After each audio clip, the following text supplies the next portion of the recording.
Quanto a choques elétricos, é isso que a gente consegue passar nesse primeiro momento. A gente pode esclarecer algumas dúvidas pelos fóruns e outros meios de comunicação. Tá? Vamos entrar no segundo problema, que é elétrico também, que é justamente o arco elétrico, ou arco voltaico, ou em inglês ainda, arc flash.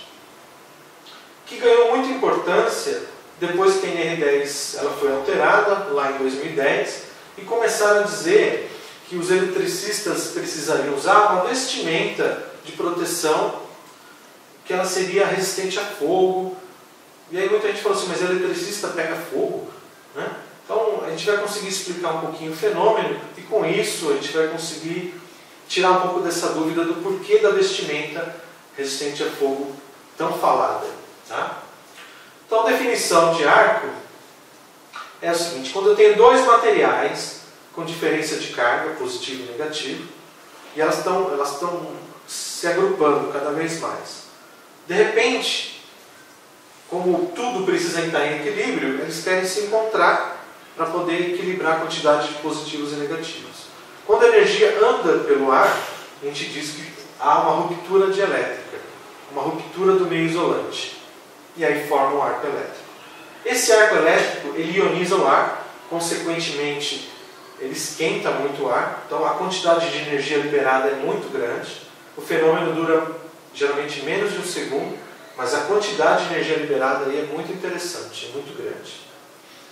Para a gente poder falar um pouquinho mais do curto-circuito, falar da ruptura, porque trazendo o arco elétrico para a situação elétrica de manutenção, né, situação de risco, seria quando eu encostar dois condutores, ou quando eu aproximar dois condutores, ou de alta ou de baixa tensão, onde gerasse um arco elétrico ou um curto-circuito. Existe uma norma americana, que é da parte de incêndio, que é a NFPA 70E, que inclusive é essa norma que define a proteção para vestimentas. Né? Então, o dimensionamento da vestimenta não existe nada no Brasil. Nós temos a NFPA 70E, que é uma norma americana, que trata de proteção contra incêndio. Aí você fala assim, o que uma norma de proteção contra incêndio tem a ver com eletricidade? Ela está vinculada ao risco por arco elétrico e o que esse arco elétrico pode provocar de incêndio. Então, ele define o perigo do arco elétrico como uma condição perigosa associada à liberação de energia causada por um curto-circuito elétrico. Ou seja, ele transforma essa energia elétrica em calorias. Então, ele consegue definir através desse método a quantidade de energia calorífica que um curto-circuito, que um painel elétrico pode gerar. Ele diz assim: em um incidente com arco elétrico, a energia elétrica é convertida em calor, convertida em pressão, luz visível, luz invisível, que a gente chama de radiação. E a prática atual para análise do perigo do arco elétrico considera somente a exposição da energia ao calor, que a gente vai chamar aqui de energia incidente, quanto de energia incidiu sobre a pessoa. A energia do incidente é medida e expressada por calorias por centímetro quadrado. Pode ser joule também. Como americano, a unidade de medida é centímetros quadrados. Tá? E é justamente isso que está lá na sua vestimenta. Né? Tantas calorias por centímetro quadrado. Ou seja, é quanto de calor aquele centímetro quadrado resiste para que não pegue fogo.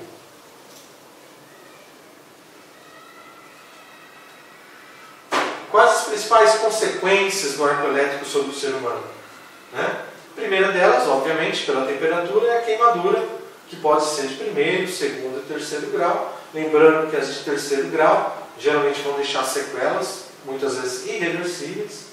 Okay? Está associada também à liberação de muita energia em pouquíssimo tempo, causando prejuízos pessoais e materiais. Então, às vezes eu não vou me machucar muito, vou ter uma pequena queimadura, mas o painel que eu estava trabalhando, a ferramenta que eu tinha na minha mão, ela basicamente foi evaporada, foi soldada.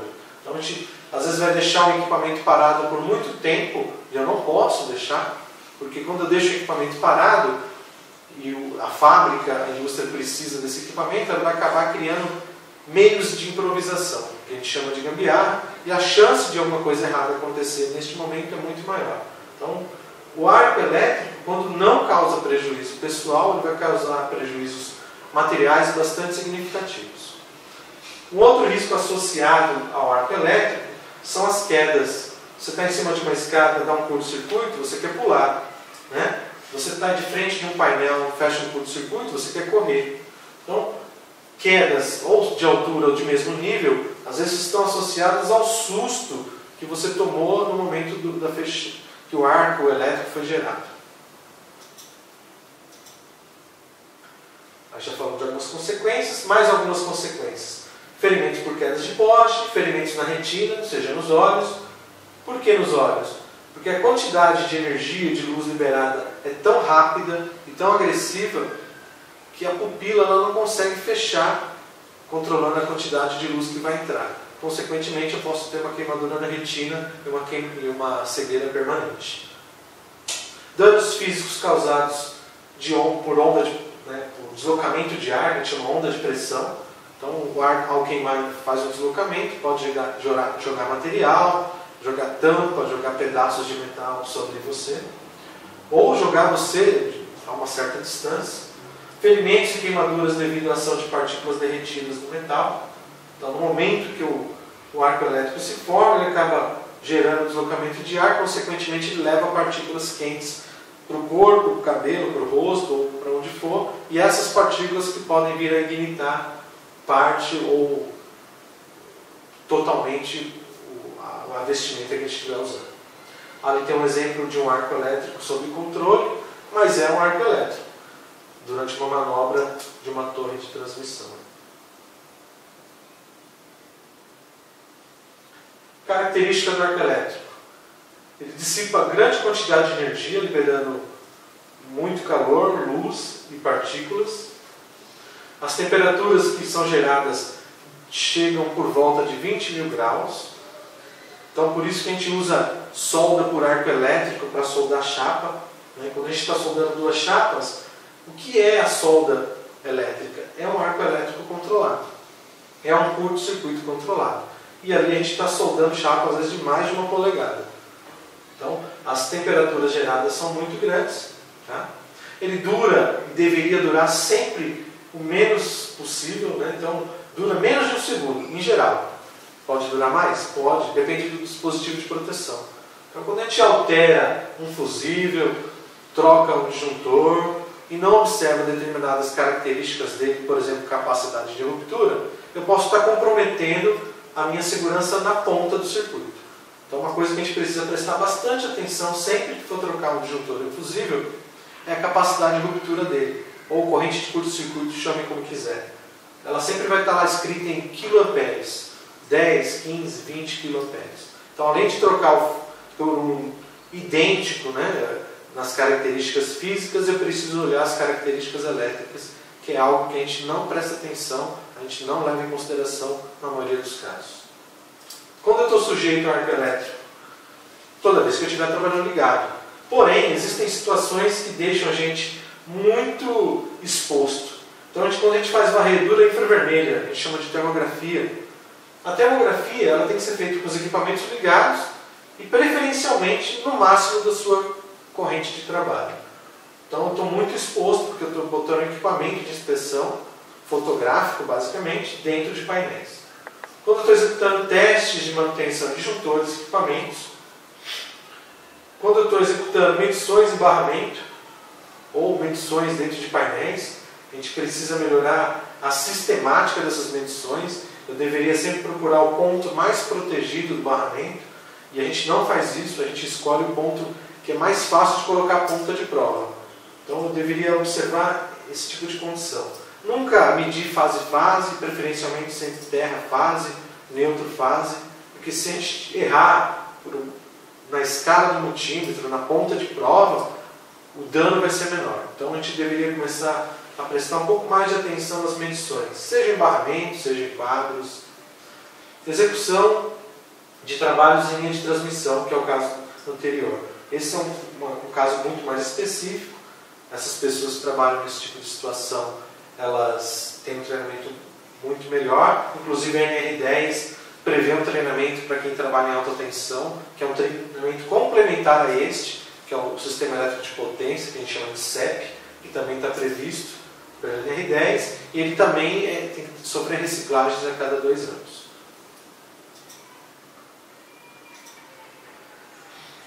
A exposição ao arco elétrico. Quando eu estou exposto ao arco elétrico? Toda vez que estiver fechando, gerando curto-circuito, quando estiver havendo uma anomalia no circuito. Só para a gente começar a entender um pouquinho, toda vez que eu estou exposto a um ruído, quanto mais tempo eu ficar naquele barulho, naquele ruído, maior a sequela para mim. Quanto mais tempo eu ficar exposto ao arco elétrico, pior para mim. Só que o tempo de exposição de um ruído são horas. E o tempo de exposição a arco elétrico são milissegundos. Então, valores de 15, 30, 40 milissegundos vão fazer uma diferença absurda na consequência para mim. Então, por isso que eu vou frisar novamente. Toda vez que eu estiver trocando um dispositivo de proteção, dimensionando um dispositivo de proteção, eu devo, é obrigação, levar em consideração a capacidade de ruptura do dispositivo. Tempos de exposição, por exemplo. Exemplos de exposição. Morte de células. A célula do corpo começa a morrer com 96 graus. Uma queimadura curável, ela está por volta de 63 graus. Um arco elétrico pode atingir aí 20 mil graus. Ou seja, muito mais do que o corpo humano poderia se regenerar. Então, por isso que eu digo que queimaduras elétricas, elas são muito feias e geralmente deixam sequelas bastante graves. O que eu estava falando de capacidade de ruptura? Onde eu olho isso? Por exemplo, um fusível de azete, que é muito comum para vocês, por incrível que pareça, aquele fusívelzinho pequenininho, né? Ele tem capacidade de ruptura, em alguns casos, de 100 mil amperes ou 100 kA, que é uma coisa que eu preciso observar. Então, às vezes, se você troca o fabricante, a capacidade muda. Eu estou, com isso, mudando a minha proteção lá na ponta da pessoa que pode estar exposta ao arco elétrico. Os fusíveis NH também estão por volta de 100 kA. Os disjuntores de caixa moldada, que são aqueles maiores, eles estão lá entre 18 e 45, obviamente existem maiores. Mas o de caixa moldada, ele tem uma capacidade muito maior daqueles disjuntores simples. Então, uma coisa que a gente tem que começar a observar. A gente não olha, a gente olha se ele é tripolar e é de 125 amperes, 200, 300 amperes. A gente não dá atenção para essa tal capacidade de ruptura, que é o que vai me proteger lá na ponta. Um exemplo bem simples. A gente tem uma linha da Siemens aqui que trabalha, né, que é a X4 e a X1. Esteticamente ou externamente não existe diferença nenhuma. Quando eu começo a olhar com mais atenção, a gente vai ver que o mesmo, basicamente, disjuntor de 32 amperes, para as duas situações, tem capacidade de ruptura de 6 vezes um do outro. A linha 4X abre circuitos com curto-circuito de 30 kA, ou seja, 30 mil amperes. E o da linha X1 abre circuitos de 5 kA, ou 5 mil amperes. Então, mais uma vez, frisando, se a gente só olhar esteticamente, se ele é tripolar, se ele é só de 30, 40, 32 amperes, só isso não basta, né? A gente precisa observar também, começar a observar a capacidade de ruptura. Nos caixas moldadas, por que ele é maior geralmente? Porque ele precisa interromper circuitos com correntes maiores. Vale lembrar que essa corrente que a gente está frisando ali é a corrente curto-circuito, é aquela corrente que sai da nominal e atinge valores em milhares de amperes em questão de 30, 40 milissegundos. Então a proteção tem que ser muito efetiva para que eu não me machuque na frente do painel, na frente do dispositivo. Então, e é justamente isso que tenta a NFPA tenta proteger a gente quando fala da vestimenta, para que esse nível de curto-circuito não se eleve demais, gerando calor demais, para que minha vestimenta, meu rosto, minha pele, a integridade física do trabalhador esteja perfeita. Quando eu diminuo, tento diminuir ou abro adequadamente o circuito no tempo correto, eu diminuo a exposição sobre o trabalhador. Então, para que isso não aconteça, a gente pede primeiro, antes de comprar roupa, EPI, para que eu tenha procedimentos de trabalho. A NR10 frisa bastante essa criação, esses procedimentos. Ela fala sempre em procedimento. O que é procedimento, senhores? Procedimento é a receita de bolo. É como fazer determinados trabalhos. Todo trabalho energizado, todo trabalho que exista um risco maior, ele deveria ter procedimento. Ah, mas eu preciso de procedimento para tudo? Obviamente que não. Mas para aqueles trabalhos mais importantes, importantes do ponto de vista de segurança, do ponto de vista de dificuldade, de complexidade, deveria ter uma pequena receita de bolo. Como fazer? Tendo isso, lá vai dar para prever e antecipar vários equipamentos que eu preciso usar. Vestimentas, cintos, ferramentas. Tá? Só isso basta? Não. Para que todo o conjunto, todo o ciclo de proteção esteja perfeito, eu preciso que existam pessoas e condições adequadas para que eu possa calcular as correntes curto-circuito, a proteção e seletividade dos circuitos. Com isso, usando a NFPA e outras normas que eu vou citar aqui, uma I3E, por exemplo, eu consigo calcular a vestimenta adequada para cada tipo de painel, para cada tipo de circuito, o que é bastante complexo e que poucas empresas conseguem atender em toda a sua plenitude. Então, falando da vestimenta, é um item bastante polêmico. Né? Por que polêmico? Porque é caro. Se fosse barato, não era polêmico. Uma vestimenta dessa completa sai quase 3 mil reais. Aí eu preciso dar 2 jogos para cada funcionário. Se eu tiver 10 funcionários, eu já fui à falência. Então, assim, isso representa um custo muito alto, às vezes, para o empresário. Então, por isso, de criar procedimentos, de primeiro analisar situações. Não adianta a gente oferecer EPI ou oferecer uma proteção se eu posso ter outros métodos mais efetivos e melhores. Então, foi muito polêmico logo que a NRD saiu, hoje já é uma coisa muito mais tranquila, mas uma das situações era, primeiro, porque eu não tenho uma norma no Brasil que trata disso. Segundo, porque ela tem um custo elevado. E outra polêmica que foi criada é que todo eletricista precisaria usar, o que é mentira. A NR10 ela diz o seguinte, que as vestimentas de trabalho devem ser adequadas às situações, às atividades, levando em conta, complementando, que existem situações onde eu vou ter a condutibilidade para levar em conta, por exemplo, trabalhar em linha viva, inflamabilidade e influências eletromagnéticas. Então, ele não está dizendo que a vestimenta tem que ser uma vestimenta resistente a fogo. Ele pede para que leve em consideração, na minha atividade de trabalho, esse tipo de risco. Compete ao SESMIT e à CIPA da unidade, da empresa, né, escolher, dimensionar o EPI adequado a cada atividade. Às vezes até a cada etapa da atividade. A escolha desse EPI, né, é a seleção de EPI deve ser um contrapeso entre a exposição calculada, não é estimada, é calculada, da energia incidente e a atividade de trabalho que está sendo executada, levando sempre em conta. Forneça bastante proteção nos locais de possíveis ferimentos, face, né, tórax e as mãos, para que no máximo eu tenha uma queimadura de 2º grau. Os danos de pele ocorrerão sempre baseado em basicamente 3 fatores. A distância que eu estou do arco, a quantidade de energia liberada e o tempo que esse fenômeno vai durar. E aqui acabou de entrar o que a gente acabou de falar. Quando eu dimensiono o dispositivo correto, quando eu substituo o dispositivo correto, eu estou trabalhando neste momento aqui, ó, no tempo de exposição. Quanto menos tempo eu ficar exposto, menos risco eu vou correr. Aqui tem uma roupa de nível 4, o que parece um exagero, mas não é.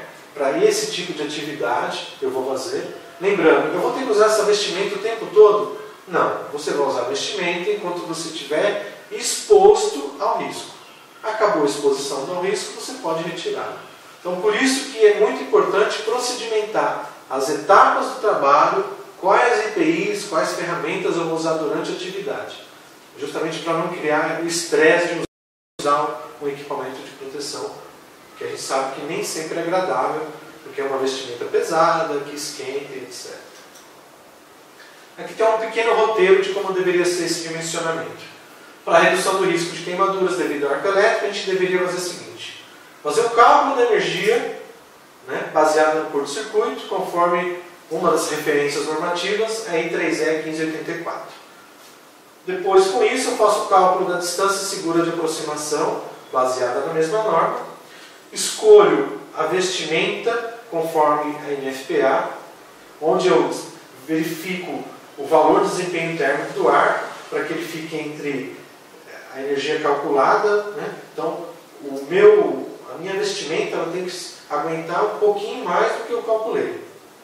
Depois, eu determino as tarefas que precisam ser executadas com aquele EPI, para que eu não sobrecarregue de novo, não gere desconforto. Porque às vezes eu tenho 3 etapas da atividade que eu preciso estar com esse EPI maior. Depois eu posso ter outras atividades dentro da mesma tarefa, onde eu não preciso estar com a vestimenta. Identificação do painel, com etiquetas visíveis, com nível de energia incidente, distância segura de aproximação. Por quê? Eu tenho na empresa 40, 50 painéis e cada painel vai ter um tipo de EPI para ser usado. Se eu não tiver essa indicação no painel, vai ficar difícil de eu me proteger, mesmo tendo vestimenta. A sugestão é algo parecido com isso, onde eu digo, para aquele painel, qual o nível de tensão que eu estou trabalhando, qual a distância segura foi determinada no cálculo, quantos centímetros eu vou ter que estar do painel, e qual a vestimenta que eu vou ter que usar, se é de categoria 1, 2, 3 e 4. Se eu não indicar aqui, o trabalhador não tem como, né, nós não temos como estar decidindo qual EPI usar. Mesmo tendo todos os EPIs lá, eu posso estar usando um equivocadamente, um errado, ou pelo contrário, usando um acima do que precisa, gerando bastante desconforto na atividade.